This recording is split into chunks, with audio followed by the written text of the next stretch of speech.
Fabulous. Well, once again, welcome everyone. We are so excited that you are here this evening. We welcome you to today's webinar, Navigating Your Science Career Journey for Cybersecurity Students. My name is Alyssa Laskowski, and I will be your host to walk you through today's panel presentation. So as I've said before, but just reiterating again for those who have just joined us, just some few housekeeping rules. All attendees' microphones will stay muted until the open Q&A portion of the panel event. And again, if you do prefer, you can keep your camera on or off. Just as a reminder, this panel will be recorded, so we completely understand if you would prefer to have your camera off. If you do have any sort of Teams issues with any of the audio or visual, please feel free to note anything in the chat box here. Myself and my colleague John will assist you as best we can. So without further ado, let's go ahead and get started. So just wanted to go over some access and accommodations for all of our SNHU students here in attendance. So your experience here at SNHU is important to us. It is our policy and practice to create an inclusive and accessible learning environment. If there are aspects of this presentation's design or delivery that present barriers to accessibility, please notify the appropriate accessibility centers that are listed here on the screen. So online students, you can email oac@snhu.edu or call 866-305-9430. Any campus students, you can email cac@snhu.edu or call 603-644-3118. And any SNHU staff or faculty, please feel free to email hr@snhu.edu.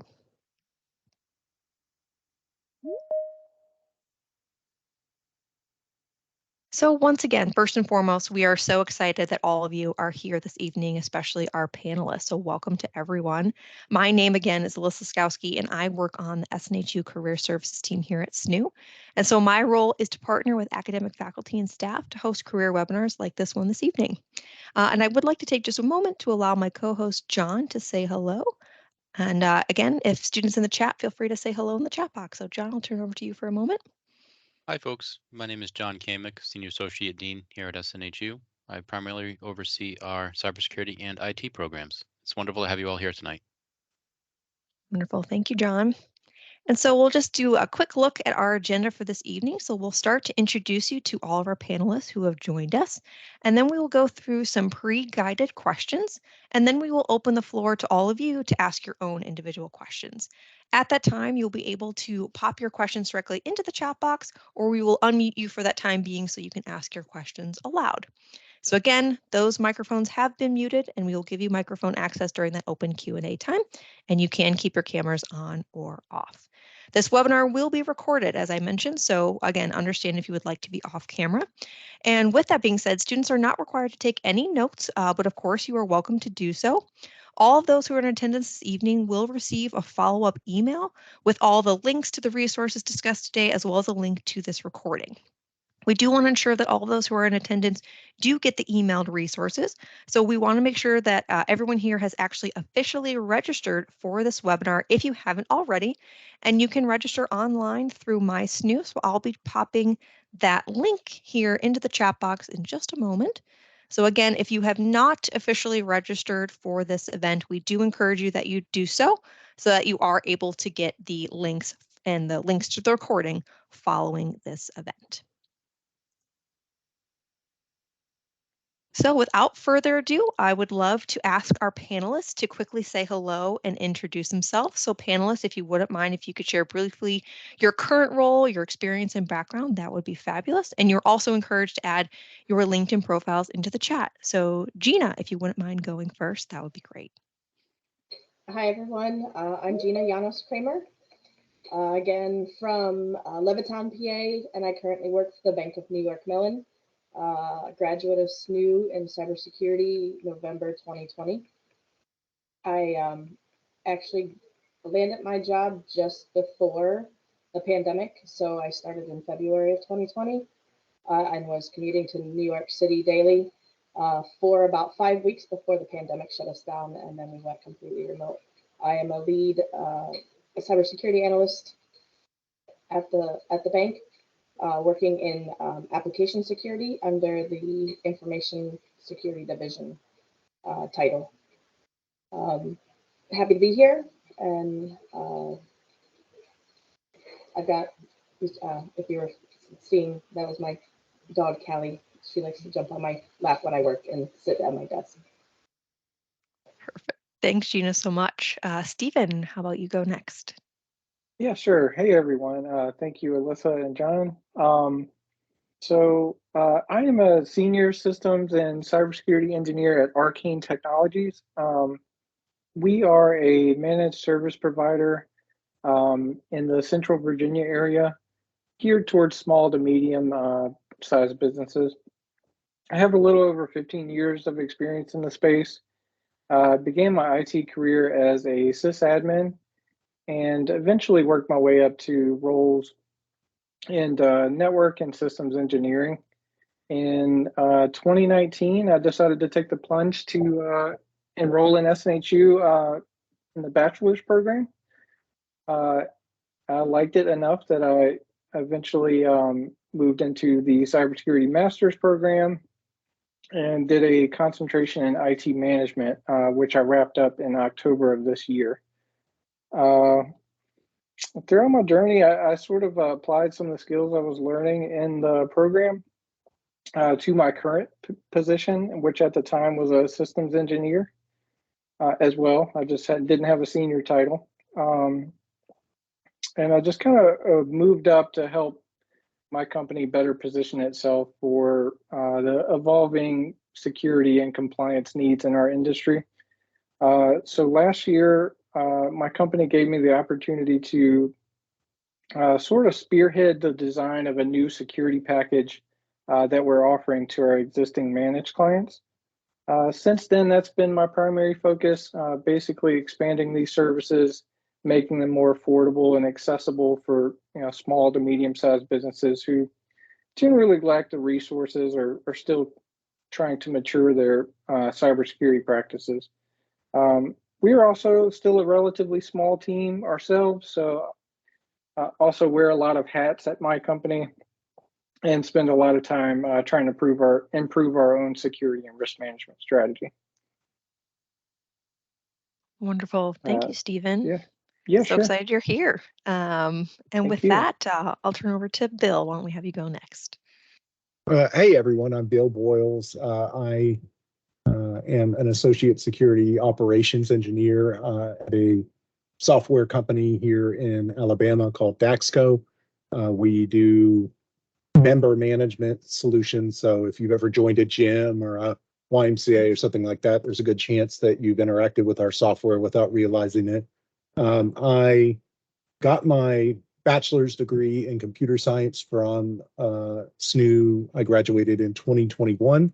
And then I'm a glutton for punishment, so I took a couple of months off and jumped right back into my master's degree in cybersecurity. Cybersecurity was really something I stumbled into during my bachelor's. I was thinking that I wanted to be a software engineer and answered a bulletin board post, I think my freshman year, for something called the National Cyber League. And it was a cybersecurity competition. I didn't know anything about cybersecurity, but I thought, okay, well, this sounds interesting. I was looking to do some extracurriculars. So I joined, found it to be an amazing group of people.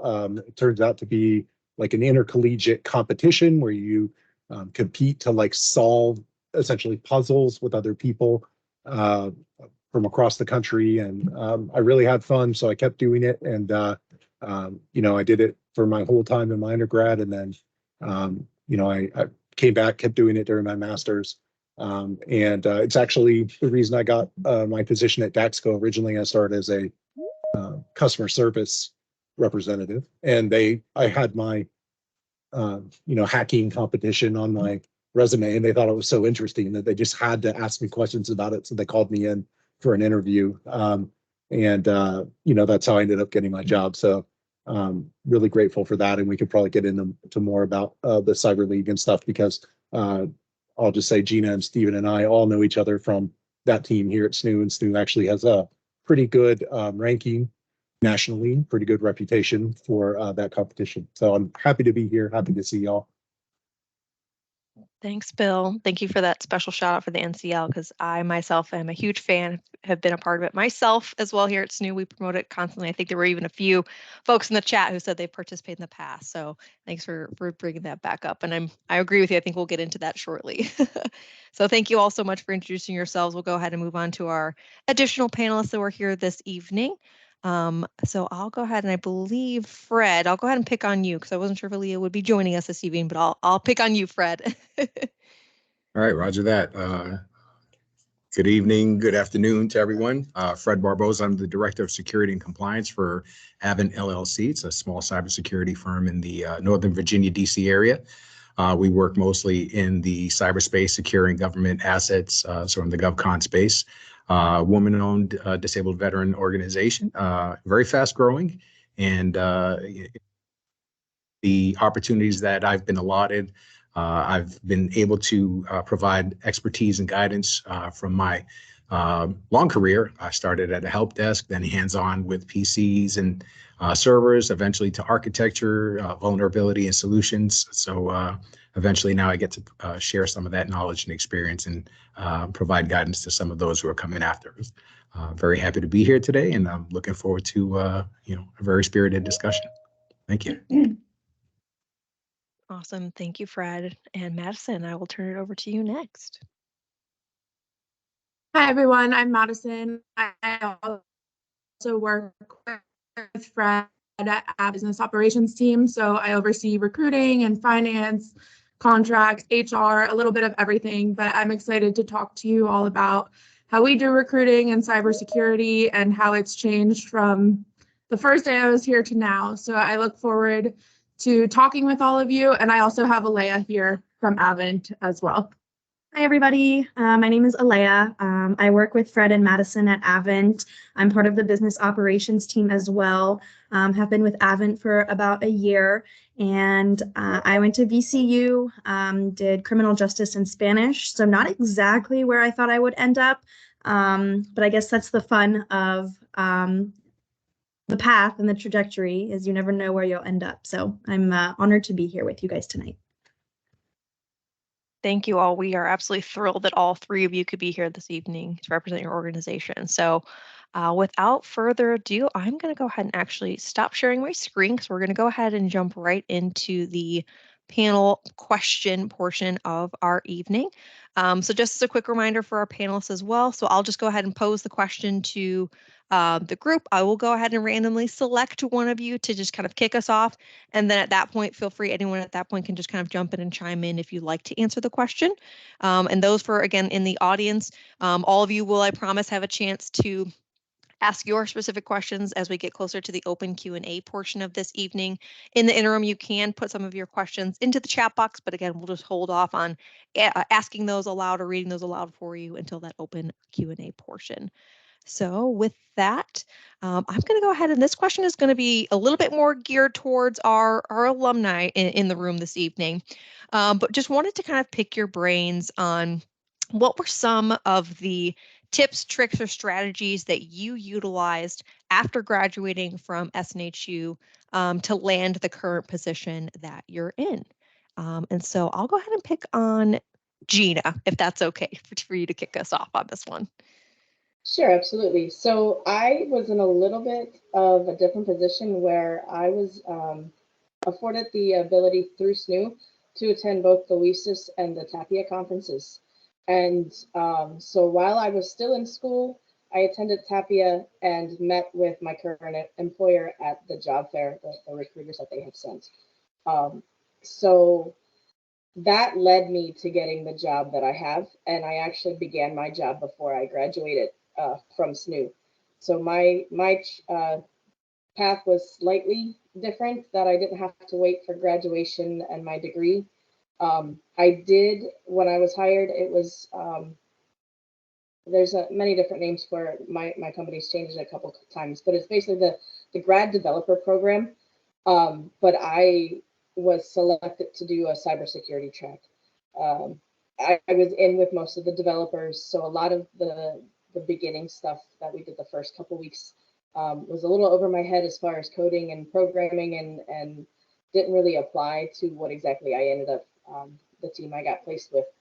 But that is how I got my foot in the door, and that's kind of what I was looking for initially. Major imposter syndrome issues on my end, and I always felt like I knew a little bit about a lot, but not enough to land anything specific, nor did I really know where I wanted to go either, because cybersecurity is so large and everything interests me. Thanks to NCL, it really opened my eyes of all the different types and pathways that are there. And I still have that desire to keep learning. And there's, so I've gotten really good at application security, more specifically dynamic analysis of our applications. But there's still so much more that I want to continue learning. And it's finding the time and then the means to continue.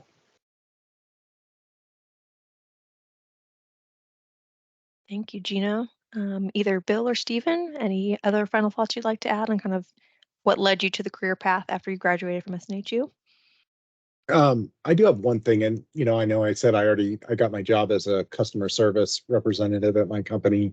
I actually left my company kind of towards the tail end of the pandemic. I was a little burnt out, but during that time, I had gotten my bachelor's and I had worked a promotion up to an engineering role. And I left for a while to work at a different, like a advertising agency, and then I actually happened to be recommending the company to a friend who was looking for a job. So I was on their career page to get the link, and I was like, oh, hey, look, there's a job here. Maybe I should come back. And so I did, and I don't regret that at all. But I actually came back as a sales engineer because I hadn't finished my master's degree. But I think my experience at SNHU has been the student body tends to maybe skew a little bit older than a traditional university. I think that a lot of people are here and have some experience doing something else, and maybe they're looking for a career change like I was. I was in sales for a long time. I don't think tech companies need all kinds of people. They need salespeople, they need customer service people. They don't just need programmers or cybersecurity engineers or anything like that. And I don't think there's anything necessarily wrong with getting your foot in the door at a company, doing something that you already have experience with or in an entry level role, and just kind of being upfront that like, hey, this is not where I want to be long term. I want to get to know the company. I want to get my foot in the door. I'm willing to work my way up. That's what I did. And so when I took the sales engineering role, I was really upfront. I said, look, I'm going to be graduating with my master's degree in about 9 months. And at that point, I want to be moving to cybersecurity. So I want to be on the InfoSec team. And I made a deal with my future boss during the interview. She said, look, you can come work for us. Give me 1 year. And I promise at the end of that year, I will help you move over to that InfoSec team. And it just so happened that I was able to do it in about 9 months instead of a year, but things just kind of worked out that way. But I think my experience has been that if you're upfront about what your career goals are, you'll find a lot of people who are willing to help you get there. And so you probably have a skill that a company that you want to work for needs, even if it's not the thing that you ultimately want to be doing for them long term. And I don't think that's necessarily a bad strategy. It certainly worked out pretty well for me. And I've seen it work out for a lot of people at my company. Thank you, Bill, for that insight. Stephen, any last things to add before we move on to the next question? Yeah, sure. I'll echo Bill's sentiments there. I think that's spot on. For me, it's also a little different.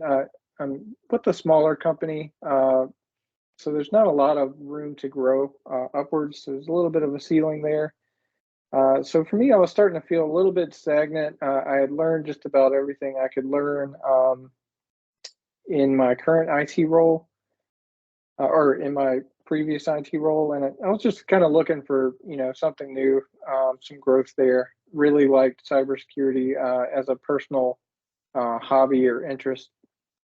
And I think what Bill said about being honest about where you're at and what you're looking for, making good relationships with the leadership at your company or your bosses, and really just kind of pushing forward with what you want. I think you'll find that a lot of people are willing to make some compromises and kind of help you get there. So that's kind of what happened with me. I just kind of pushed forward and essentially built out a cybersecurity division in my company, and that's slowly growing now. So that's working out well. Wonderful. Thank you, Stephen. Thank you, for sharing your insights. Yeah, sure.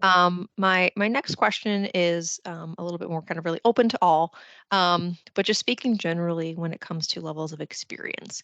So what type of prior experience, if any at all, do you think is necessary that students should highlight when they are applying for jobs? And just a piggyback on that question, how would you actually define experience? So I think with this one, Madison, if you wouldn't mind, I think I'll pick on you. Okay. So a lot of things that we notice when people are applying for jobs is they're not always highlighting all of the experience that they do have. So in a lot of our job postings that we have, it's for any IT experience or any cyber experience. So any job that you've had, whether that's an internship, an entry-level position, we highly encourage you to put it on that resume, because there could be a job that asks for 8 years of experience and you only have 6 on your resume because you're not including an internship. But that totally does count because you're doing something in that field related to IT or cyber. Experience to me is anything that you're doing in a related field that, can relate to an IT cyber position. I don't know if you want to jump in, Elea. Piggybacking on what Madison said, it's actually a situation that we ran into not too long ago. Is we know that the candidate had 8 years of experience, but their resume was only showing 6. So no amount of little job that is related to what you're doing is too small. You definitely want to put it in, because what if that one bullet is like, oh, that's the one thing that sets them apart.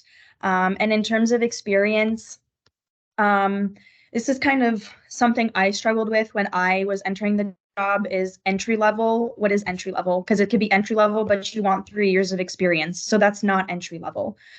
So reach out, find who the company is, go on their page on LinkedIn or something, and reach out to that recruiter. Having that not face to face, but that interaction with them, you can get so much more information about the company, and then it just makes you stand out as a candidate, and we remember you more. But your resume is your time to show off humbly. So if you have that skill, showcase it. If you have that skill in every job, let us know. Because if it's not on that paper and we don't have a conversation with you, there's no way for us to know it. So don't be shy about, including everything that you think is relevant to that position. It can only help you.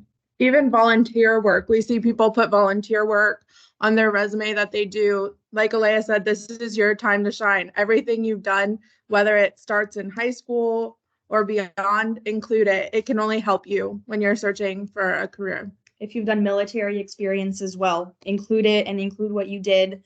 Military experience, depending on the job, can be substituted in lieu of education. Thank you both so much for sharing that. Any other panelists, do you have any other additional insight for helping kind of students maybe listing relevant, or maybe what they might not think is relevant experience, and highlighting that when they're looking for those opportunities? I have one thing. Oh, sorry, go ahead. I was just going to say quickly, even if it's not cybersecurity related, there may be computer related things that you know about that could be relevant. For instance, I'm not in a programming role, but I know several programming languages, and that really helps out when I have to review code. Like if I'm looking at SAST and I'm showing a potential like vuln that I need to take a look at and see if it's, if I can prove it out or not. So those things aren't directly related to my role necessarily, or they wouldn't be in the job description, but they're very helpful. The other thing I would say is, not all jobs are super rigid. They might list that they want 5 years of experience, but they're willing to be completely flexible about that for the right candidate. Don't go out applying for director roles or senior roles. Don't get yourself in over your head, because you might just get hired and be in really hot water. But don't sell yourself out either. If you're looking at the job description and you have the skills that they're looking for, but you don't have the experience, I don't think there's anything wrong with applying and seeing what happens. I'm not sure that I had the experience technically or the bachelor's degree that my company wanted for customer support, but I got the job anyway because I interviewed well and I had an interesting resume and all of that. And that pattern has been pretty consistent for me over my career. A lot of times the job description is a wish list and not necessarily like a hard and firm line in the sand about what the company is looking for. Bill, I thought we were going to mention the same thing, but I'll go the NCL routes. NCL provides a scouting report, so I highly encourage participating as a student. And then you can use those scouting reports to show growth. As you compete season to season, you'll see yourself get better. You'll move up the ladder board. It is a competition among everybody participating from all over the country, but it's more of an intrinsic personal competition with yourself to get yourself better. And those results can show your strengths. You can talk about your weaknesses. The stuff that I couldn't answer the very first season I played, some of that I still couldn't answer by the time I ended my career at SNHU, but I had definitely grown. So I was able to speak to weaknesses and how that I approached those harder challenges, methods that I use to do research and grow, even though I might not know all of the answers yet. You'll hone your skills with different tools that the industry actually uses. Burp Suite is one of the tools used for capturing packets that are sent, and I use that on a daily basis in my job now. So you'll get hands-on experience with the tools in the industry that I found lacked slightly with the classes at SNHU. It was more an analytical and, it comes at SNHU presents everything as you are this type of person and this is your responsibility and how would you handle that? And that's all important as well. But the hands-on, the actual using the tools and manipulating, if you want to learn that stuff, you're going to have to do that outside of the classes. So NCO was huge. And when I interviewed at BNY Mellon, I felt like the kid in a candy store that like gets so excited and their eyes will get really wide and pop out and they just talk a mile a minute. That's how my interviews went with BNY Mellon, because as soon as I started talking about NCL and the skills, I sounded like I was hyped up on sugar.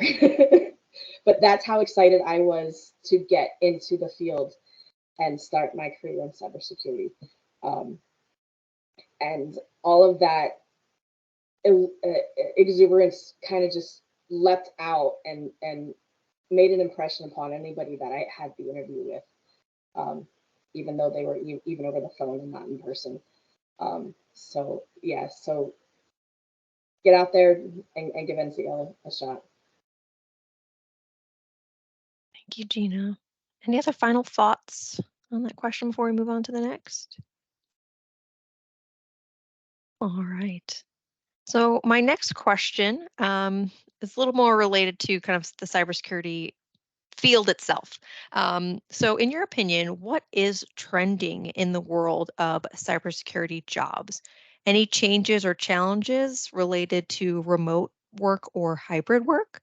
And what do those challenges or changes look like in your opinion? And I think I'll go ahead and pick on Fred for this one. Awesome. Great question. Great question, and thank you. As far as what's trending, it's always, it's hard to say.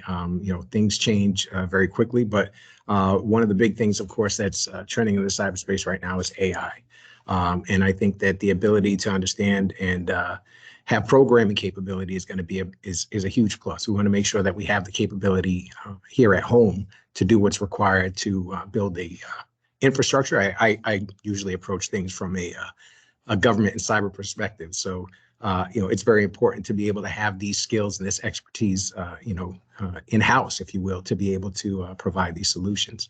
There'll always be a need, in my opinion, for the typical cyber engineering but that shift, if you will, to machine learning, to understanding the trending, but putting that beyond the human aspect of things is going to basically allow us to speed things up, to a more secure, compliant, environment. So that's going to be a huge thing. As far as the shift from, to remote work, we see that right now where, we're at a crossroads where it's definitely having an effect on the hiring process. Some of the older mindset, if you will, like my own, you'll see a lot of folks that say it's necessary to be in-house. I am a firm believer in the capability of being able to do things remotely. But of course, there are things that, from a government perspective, if you will, require hands-on and on-site, work for the sake of a secure network and infrastructure. So of course, it's going to depend on the job and the role.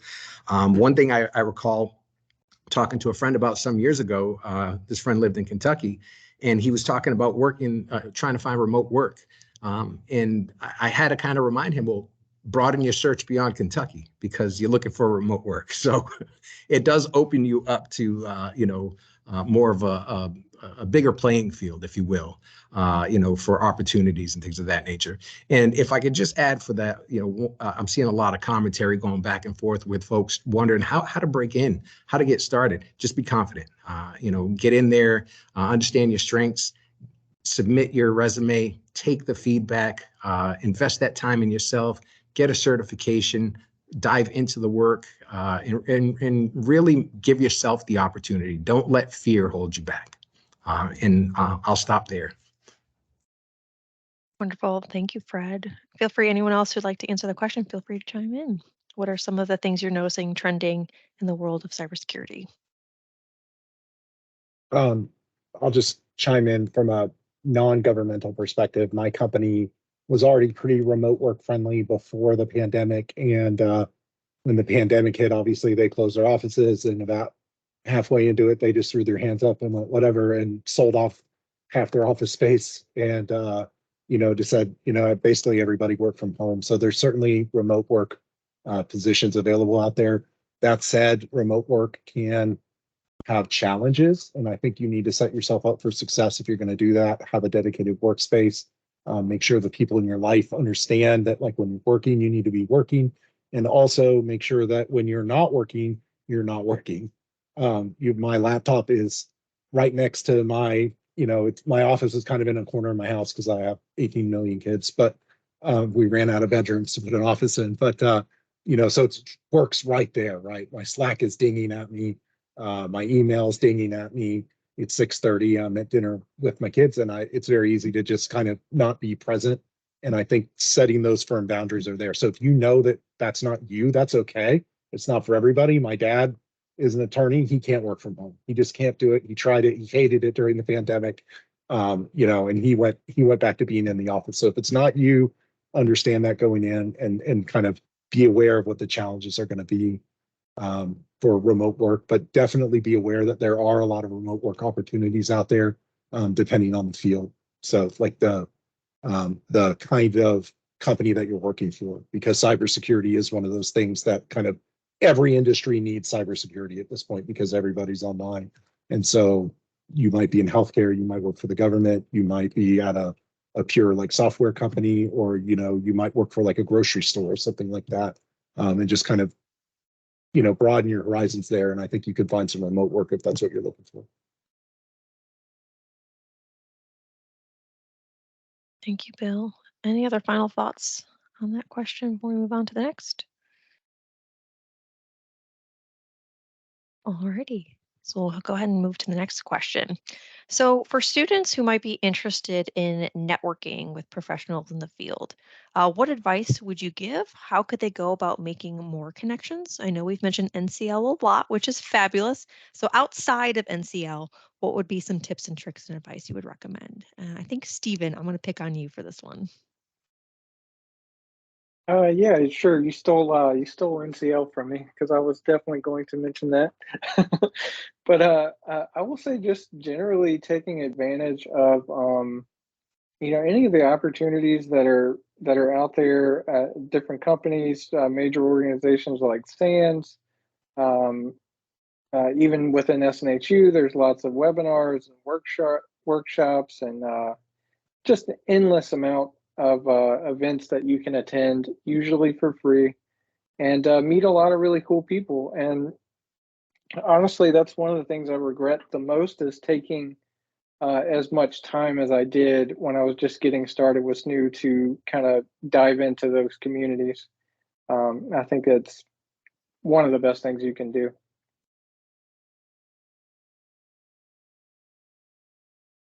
Thank you, Stephen. Any other panelists like to talk about their networking strategies? I think LinkedIn is a great one. Obviously, you can connect with people from school, people that you know, and then see people's connections. So you can, and it's a good way you can just reach out. I know we've hired several candidates through LinkedIn. Madison and I, as recruiters, were on LinkedIn all the time. So we're constantly looking for that talent that's out there. But COVID kind of put a halt on this, but in-person networking events are back. And if you go online and you type in networking event in your area for cybersecurity, I just know that there's so many out there, and most of them are free. And if you don't know anyone, that's perfect. You can go there and meet people, and people will remember you. And this is actually how I got my job. I knew somebody was working in the field. I saw them at the gas station and I just went up and talked to them, and one thing led to another. So put yourself out there, go to these networking events. I know at VCU, there was VCU Cybersecurity Networking that was hosted in the Northern Virginia area, because that's where a lot of us were. So there are so many options out there, and networking is going to be one of the easiest ways to get a job. It really matters who you know, and working those connections and staying in contact with them is crucial to getting those jobs and to climbing that ladder.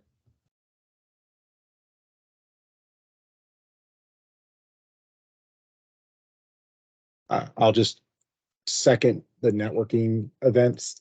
Conferences are a good place to do that. A lot of them will give you a really good rate, or even let you in free if you're a student. You just reach out, or they might just have that posted for people with an EDU.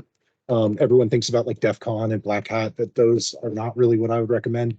There's a series of conferences all over the country called P-Sides, and they're probably wherever you live, there's one relatively close to your house. Look up your local one and start going to the conferences, get to know the people there. People are super friendly. They're ready to help. They're ready to talk to you about stuff. And you'll hear a lot of really interesting talks as well. Usually those are, those talks tend to be like, they're not really dry. They tend to be a little spicy about how they hacked something, or how they, broke a protocol or something like that. So they tend to be really interesting events in and of themselves as well.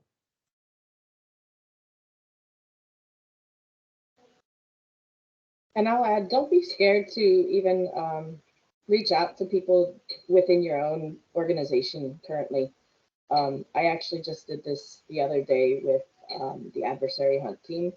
I'm kind of interested. I had talked with my boss earlier this year about reaching out to the other teams and learning more about how each team functions and what they actually do for the bank and what tools they use, and in hopes to expand my knowledge, possibly move teams, or if and when the time comes, be able to make a transfer somewhere, keep your options open kind of thing. So just yesterday, I reached out to somebody from Adversary Hunt, and super nervous, double guessing myself about how I typed out the email, kept it short, just kind of introduced myself, explained how I, started at the bank and the program I started in, and that I'm just interested in getting a feel for what the other teams are like. And the response was almost immediate, and excitement, and excited about talking with me. So, while you think you might be putting yourself out there on a limb, I would say 9 times out of 10, it'll be a very positive experience.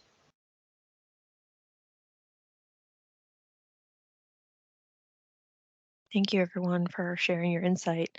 all of that. I'm just looking at the clock here, so you have about 20 minutes. So I want to make sure we're able to open up the floor for more open Q&A from the students who are in the audience this evening. So I've been collecting questions as they've been coming in through the chat, but I'm going to share my screen one more time because we're getting to that open Q&A portion.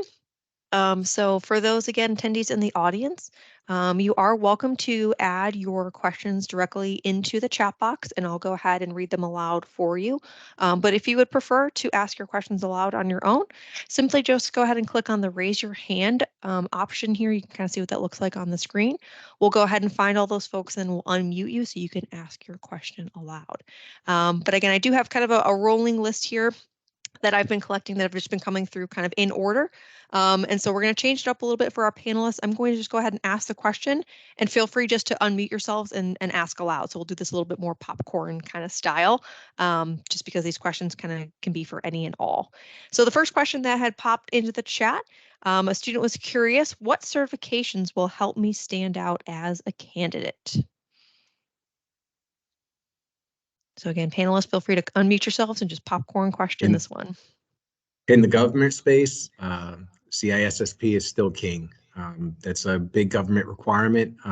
Sometimes it's both on entry as well as leadership positions. So it's a stepping stone. Start with a Security Plus. That'll get you to one platform, give you a higher elevation. You see the new landscape, go to the next one. But that's typically how your experience can be spawned, is just by getting started somewhere. Don't be intimidated. CISSP, that gets my vote because I see it a lot every day in the GovCon space. Thank you, Fred. Anyone else? Any other certifications that could help students stand out? I can see Terry just cowering in a corner somewhere because of his view on certifications. I personally don't have any. I had looked into getting A+, Security Plus, as I was in SNHU and going along, but they're expensive. And again, I kind of still have imposter syndrome and question my ability if I'd actually be able to pass it. So I was at one point in a study group for Security Plus, working my way to get the courage to take it. But as of right now, I don't need anything for my job. If you don't have the degree, it probably would be helpful to show you, that you do have an understanding in whether it's Security Plus or A+ or any of the others, to show on your resume and have talking points too. But as far as being required, unless it's in the job description, specifically of what the employer is looking for, I don't feel they're super necessary. And again, the government side of things is its own beast. And if anybody does join the Discord, you'll eventually hear Terry's soapbox on that. From a recruiter standpoint, the list that Jonathan shared, the DoD approved baseline certifications, that is something that we use on a weekly basis. Our clients often give us, they have to be level 3 or some kind of level or something. So that is a good reference tool to kind of get an idea of which certifications you can get. I know some friends, they've gotten certifications in the past couple months because the vendor or something along those lines, it was ISC squared or 2. I don't exactly know how you say that, but they were offering a free certification. So if you signed up in a certain amount of time, you can get one of their free certifications. So there's free certifications out there. There's definitely all the tools. And then there's some classes you can take. YouTube has a breadth of knowledge for all that kind of stuff. So just get started. You don't have to take it right away, but just start chipping away at it. Thanks, everybody. And it looks like we have 2 students' hands raised, so I'm going to go ahead and let them ask their questions aloud. So we'll go ahead and have Brian. If you want to go ahead, I'm going to give you access to your microphone. And if you'd like, you're welcome to ask your question aloud.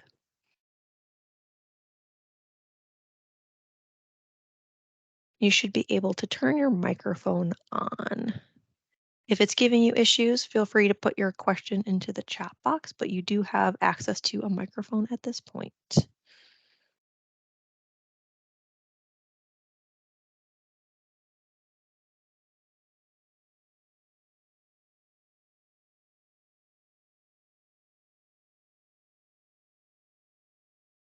No worries. If it seemed to giving you troubles, that is okay. We'll go ahead and move on. Brian, if you can hear me, go ahead and feel free to pop your question in the chat. We'll get to it. I'll keep an eye out for it. We do have another hand raised. I see Daniel has had his hand raised. So Daniel, I'm going to go ahead and turn your microphone on as well and give you access. Okay. Good morning or evening. My name is Daniel Els. First off, let me explain. I've been on a computer pretty much my whole life. I got to the point in school, literally, if I was asked, was I born with a computer? Because for some reason, in school, I did not have to look at my keyboard for nothing. When I was typing, that's kind of my reason for getting into cybersecurity. At the moment, I had to change. Before I got into cybersecurity, I was more of a black hat. Let's say that. Okay. I'm pretty sure y'all know what that term is. So, and after that, I decided, well, I'm tired of doing this. I'm gonna do something I like. I'm gonna still work with the computer, but I'm gonna do something better. Is it possible? I am taking. Is it possible to get like an internship easily with y'all, or do I have to? What's the type of process I have to go through?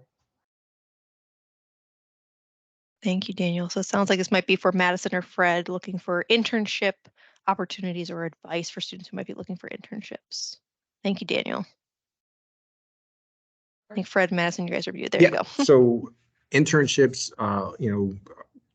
a lot of our interns have actually come by way of just direct interaction, right? Some of our folks have reached out to folks on our leadership team and made a connection, whether it was, hey, we went to the same school looking for an internship. Do you have anything? We literally have one of our stellar employees that started off exactly that way. So, we just encourage, get out there, do the networking, not necessarily physical, but the virtual.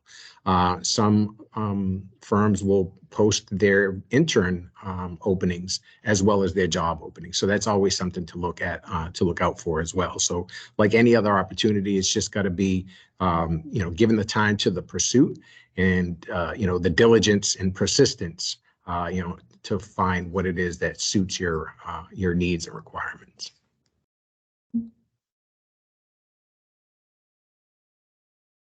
Awesome. Thank you for the insight. Madison, any other thoughts to share on internships or opportunities for students who might be looking to pursue internships with y'all or other organizations, of course? Yeah, like Fred said, we bring on interns as much as we can. So if you do have any interest in Avint, I will post my LinkedIn information and feel free to reach out to me. We're always looking to provide students with the opportunity to grow within cyber IT. We have a technical innovation group. So if you're interested in that, security and compliance group. So we have all these opportunities available. We do post internships at times, but if you're really looking for one, we can probably find a way to make it happen. So I will for sure post my LinkedIn information shortly. And it goes with other companies as well. Most companies may not post one, or they may not know that they could even use one. And then someone reaches out and is like, hey, do you have any internships? This is my resume, XYZ. And you'd be like, oh, this could actually be super useful. And like Madison said, if you reach out to us and you have a skill set that we need, or we're like, hey, we were actually going to post this next week, you can beat everybody to the punch. My life motto is the worst they can say is no. So as long as you're okay with that, there's literally nothing that can go wrong. Hey, do you have an internship? No. Okay, thank you for your time. So shoot your shot. Thank you guys, appreciate that. We have a couple more student hands raised, so I'm going to go ahead and go to the next student here. I have Nicole Webster. I'm going to go ahead and allow you to use your microphone, so you have that access now, so feel free to come unmute yourself and ask your question.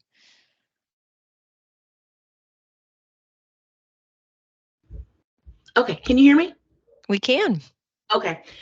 Hi, everybody. Thank you to the panelists for your time tonight.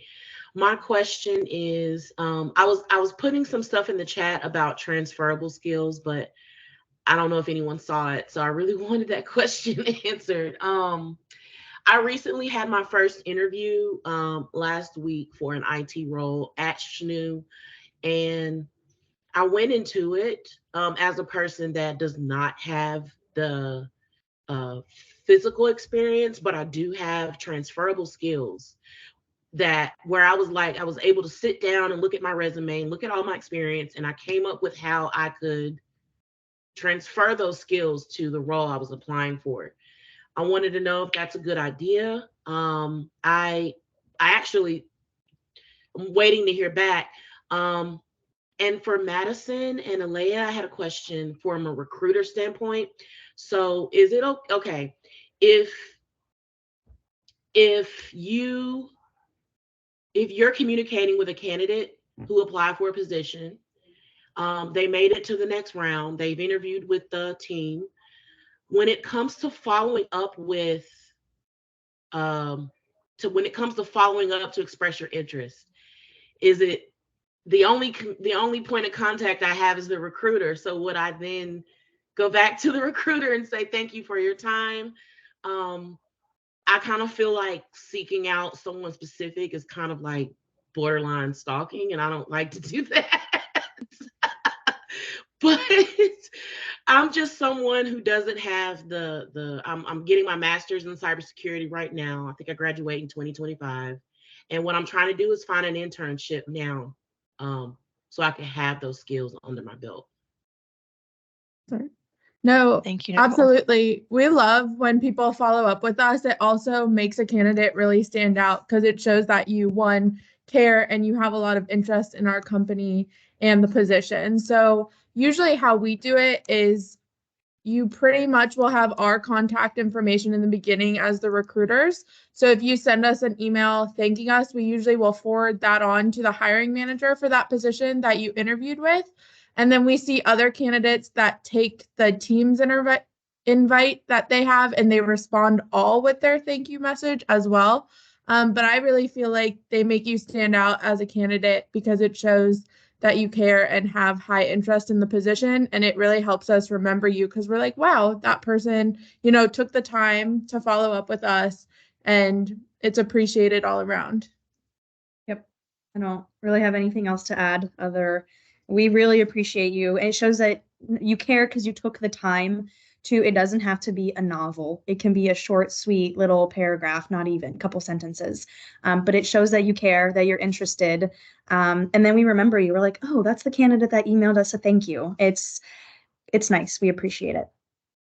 And just to piggyback off, I think Nicole had asked too about potentially transferable skill sets. So any thoughts or tips and advice on how students can maybe highlight those transferable skills, maybe on their resumes, LinkedIn, during the interview process?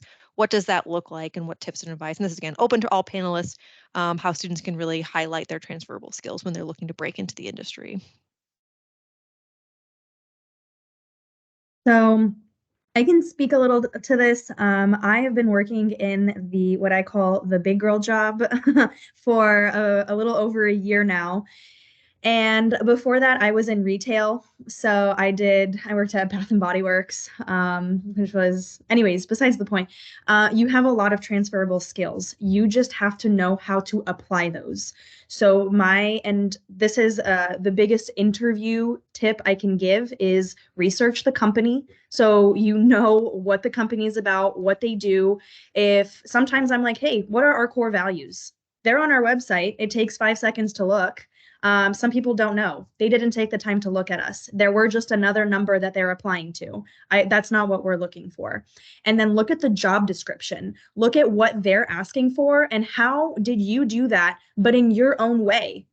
Because if you have, like, I'm talking to people all the time as a candidate, and I talk to people all the time when I worked at Bath and Body Works. That customer service experience that I accrued while working at Bath and Body Works, I can apply it to a cybersecurity HR job. So transferable skills, you have to know how to apply them to the job that you're looking for.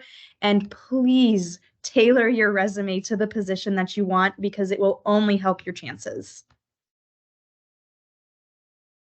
Thank you so much. I believe we have one other student who has his or her hand raised, so I want to make sure we get to that student. So I believe Aaron, you've had your hand raised, so I'm going to go ahead and allow your microphone. So you should be all set, Aaron, to ask your question aloud. And I apologize, I don't see your last name, it just says Aaron Guest. So just in case there are multiple Aarons on the call. Aaron, you can go ahead and unmute and ask your question.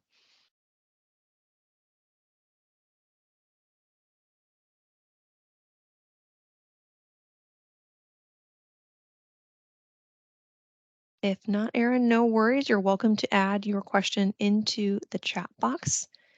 If that's not working for you, no problem. Or it's likely your question might have been answered already. But go ahead and feel free to put your question, Aaron, into the chat. And I do see there, I think another hand was raised. I see Eric. So Eric, I'm going to go ahead and allow you to utilize your microphone. So you should have access now, Eric, if you'd like to ask your question aloud.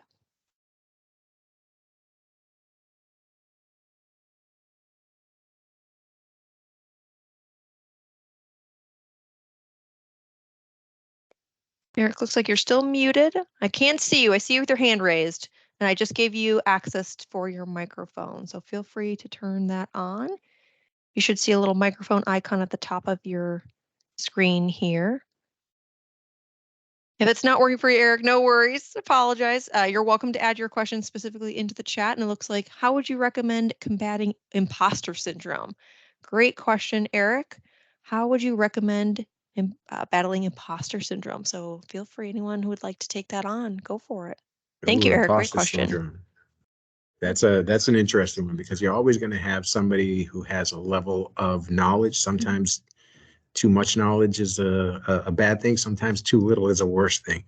You got to make sure that you as far as the role that you may be looking to fill, dive deep into the requirements as an interviewer, right? It's definitely necessary to filter, especially if you got a large number of candidates that you got to filter through, and you got to try to find those that are going to rise to the top.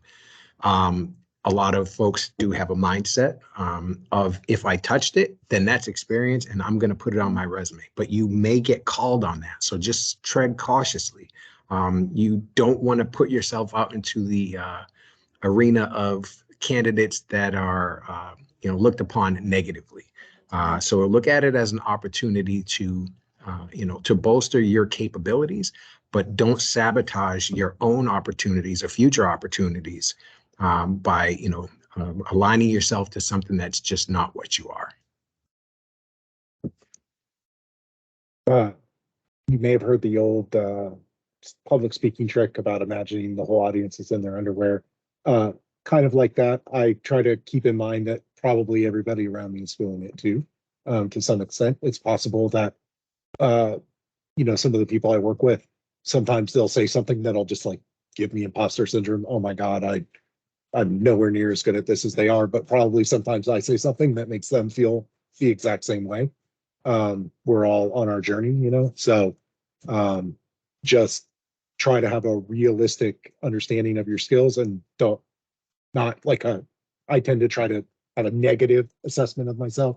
And one other thing that helps, if you have someone in your life that can be a cheerleader for you, that can help a lot. Every time I get down on myself about my skills, my wife is there to kick me in the butt and remind me that actually, compared to her, I know a lot of things about cybersecurity. So, there's if you have someone in your life that you can talk to about how you're feeling, they will have an outside view. I've always heard it said, you can't see your own forehead, the people around you who are normies probably, you know, when they look at you, they probably see someone who's really technically skilled, and they can kind of maybe give you that perspective.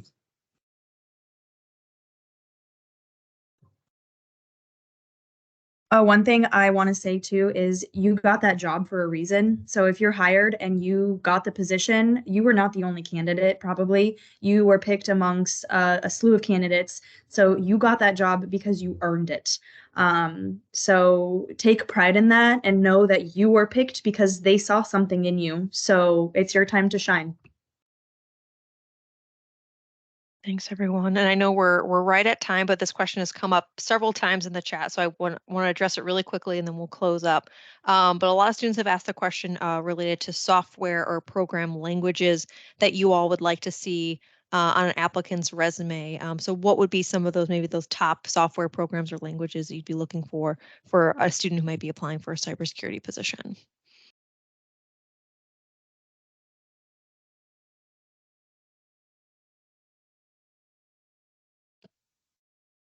So I'll jump in. You want to mute? Okay. So, there's a number of different, programming languages out there. Start with just something basic that can be used as a springboard is just Python. A lot of understanding of any one particular language could be used as a springboard for another. So Python is a great starter language, for its structure of how I don't want to call it simple because it is like speaking a different language, but if you can wrap your head around it, it's a good springboard and it opens you up to opportunities. I always joke that my brother is like Neo from the Matrix. He sees the world in code, but he started just with one. And, he's typically of the mindset now that he can adapt and learn any because of his immersion in it. So it's just, you got to open yourself up to something. I would suggest starting with something just as simple as Python because it can open up a lot of opportunities.